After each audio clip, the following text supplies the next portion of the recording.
Paddington, Paddington, tu es le chouchou des grands. Paddington, Paddington, Brown.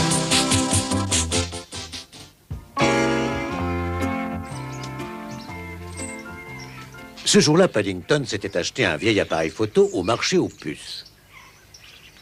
Il y avait un trépied et un carré de tissu pour se cacher la tête. Et même un mode d'emploi. Sûr d'avoir fait une bonne affaire, Paddington décida de prendre sa première photo et avala en vitesse un peu de son sandwich à la confiture d'orange.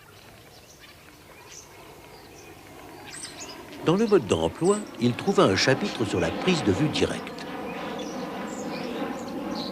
Mais il eut beaucoup de mal à le mettre en pratique.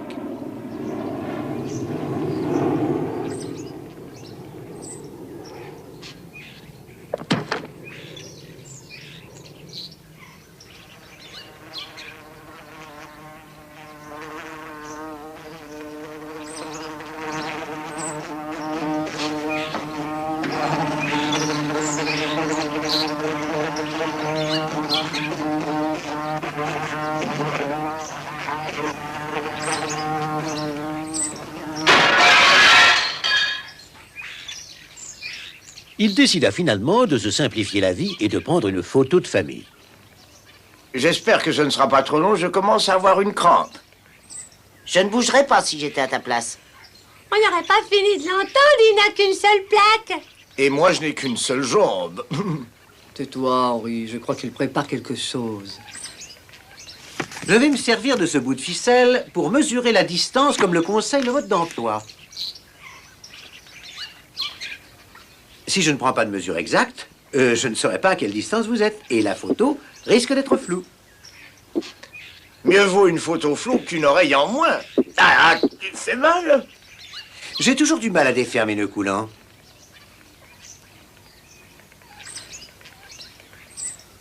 De toute façon, je dois vous demander de bouger. Le soleil a changé de place.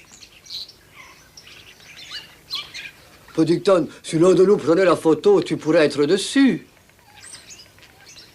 Paddington réfléchit un moment à la question tout en grignotant son sandwich. J'appuierai sur le bouton et je viendrai vous rejoindre à toute vitesse. Il faudrait que tu sois un peu plus rapide que d'habitude. Au moment même où Paddington jetait un regard noir à M. Brown à travers l'objectif, il se passa quelque chose de très curieux. Qu'est-ce qui lui prend maintenant? On dirait qu'il s'entraîne à danser le menuet. Mais Pétunie, attention! Trop tard, papa, trop tard.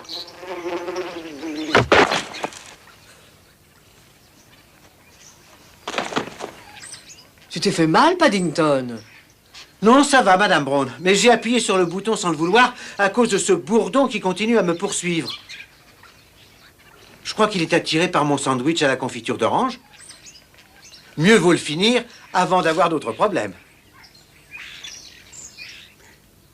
Personne, Paddington encore moins que les autres, ne s'attendait à ce que la photo soit réussie. Ils furent donc bien surpris lorsque la plaque fut développée et donna une photo des plus nettes. Pas mal. Pas mal du tout. Mais qu'est-ce que ça représente? Regardez donc dans ma vitrine. Paddington sortit en vitesse pour voir ce qu'il voulait dire. Il y avait près de sa photo une étiquette qui disait « Photo d'un bourdon prise par un ours du quartier. 2 spécimens très rares. »